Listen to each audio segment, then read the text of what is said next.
अस्सलाम वालेकुम।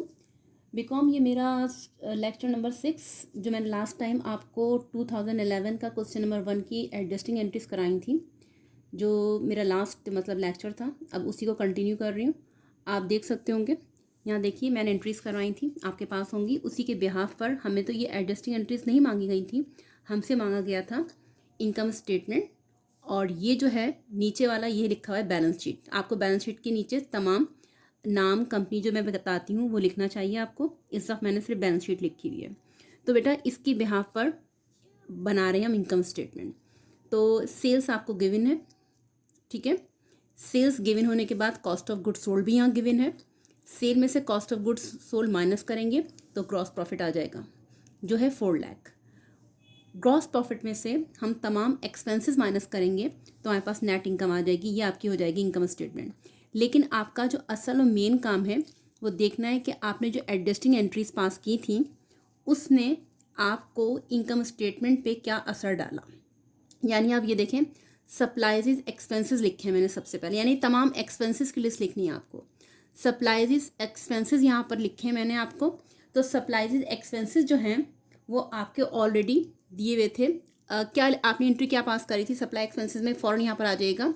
ये देखें नंबर 2 एंट्री, सप्लाईज एक्सपेंसेस जो है आपने 12,000 को क्रेडिट में डाला है, ठीक है।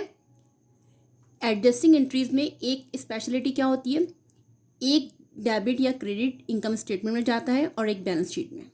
तो अब मैं जब सबसे पहले एक्सपेंसेस की लिस्ट बनाऊंगी तो सप्लाईज एक्सपेंसेस मेरे यहाँ पर क्रेडिट में है, और मेरे जो सप्लाईज एक्सपेंसेस जो मेरे इनकम स्टेटमेंट जो उसमें दिए हुए आपको ट्राई बैलेंस में, वो आपके पास से 15,000 डेबिट में थे, 12,000 ये इसमें से इसको माइनस किया तो 3,000 आपके एडजस्टेड होकर आएंगे।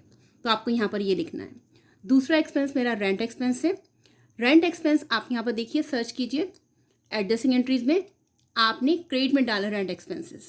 तो इसका मतलब है एक्सपेंसेस आपके डिक्रीज हो गए। आपके ऑलरेडी कितने थे, 40,000 थे, 40 में से 25 को माइनस करना है तो 15,000 एडजस्टेड अमाउंट लिखना है। सैलरीज एक्सपेंसेस एडजस्टिंग एंट्रीज में आ जाइए। सैलरीज एक्सपेंसेस आपने ये डेबिट करे 5,000, और आपके सैलरीज एक्सपेंसेस डेबिट में ट्राई बैलेंस में भी दिए हुए हैं, तो इनको 55 और 5 को प्लस करके 60,000 लिखना है यहाँ पर।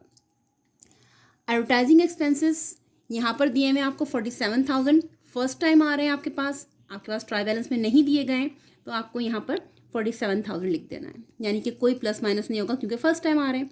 इन तमाम एक्सपेंसेस को प्लस किया आपने, 125,000 आया, इसको आपने क्रॉस प्रॉफिट में से माइनस किया है तो नेट इनकम आपके पास आई है। नेट इनकम इसको बोलेंगे 2,75,000। अब लेकिन क्या होता है कि जब नेट इनकम तो आ जाती है, अगर कोई ये देखें फर्स्ट एंट्री जो आपने पास की थी, कमीशन इनकम यहाँ क्रेडिट हुआ है, इसका मतलब है ये इनकम भी आप इस इनकम में प्लस कर देंगे। तो आपने 49,000, अब 49,000 कैसे आया, 35,000 आपने क्रेडिट में डाली है और आपकी 14,000 जो है ऑलरेडी आपके पास दी हुई थी, कहाँ पर, ट्राई बैलेंस में। तो 35 प्लस 14 हो गई आपकी 49, तो फिर आपने इसको इसमें प्लस कर दिया तो टोटल नेट इनकम हो गई। तो ये आपकी इनकम स्टेटमेंट बन गई। इसी तरह बैलेंस शीट में आ जाइए। बैलेंस शीट में, और आप लोग ये बना के, मैंने वर्कशीट के लिए भी कहा था कि मुझे 2011 की जो भी है जो मैंने लास्ट टाइम करवाई थी वो मुझे 2011 की जो भी है या लास्ट टाइम मैंने जो करवाई थी वर्कशीट भेजें, लेकिन आप लोगों ने मुझे तीनों ने नहीं भेजी। अब मैं इसको आपसे दोबारा कह रही हूँ, इनकम स्टेटमेंट बैलेंस शीट दोबारा बनाइएगा। अगर बिल्कुल सेटिस्फाई हैं तो उसका भी रिप्लाई दीजिएगा, कोई कन्फ्यूजन है तो वही बताइएगा। इसी तरह जब ये आपकी बन जाएगी इनकम स्टेटमेंट तो बैलेंस शीट पे आ जाइए।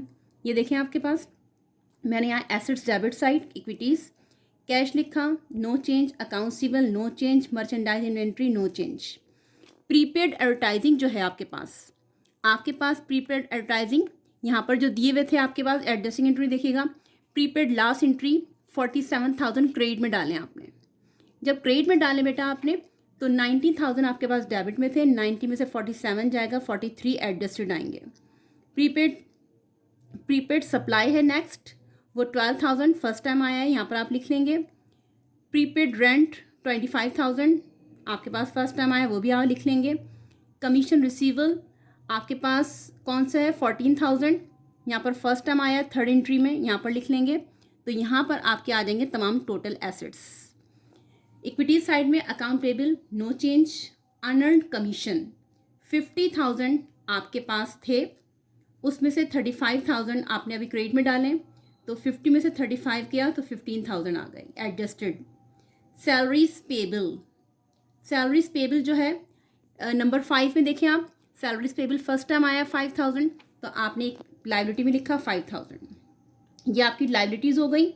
नीचे आप क्या लिखेंगे, यासिर कैपिटल, वाई मैंने यासिर का लिखा है, कैपिटल है, नेट इनकम आपके पास कितनी आई थी 324,000, इसको कैपिटल प्लस कर देंगे, और लाइबिलिटीज़ और कैपिटल को आपने प्लस किया तो 694,000 टोटल इक्विटीज़, 694,000 टोटल एसेट्स। ठीक है बेटा, अगर इसमें कोई कन्फ्यूजन है, आज का लेक्चर यानी कि 2011 का क्वेश्चन नंबर 1 प्राइवेट आज ये कंप्लीट होता है, और मुझे देखने के बाद वीडियो जल्द अज जल्द रिप्लाई दीजिए, क्लियर और नॉट क्लियर, और यू वांट एनी क्यूरी और या कन्फ्यूजन जो भी है मुझे बताइए। Thank you so much.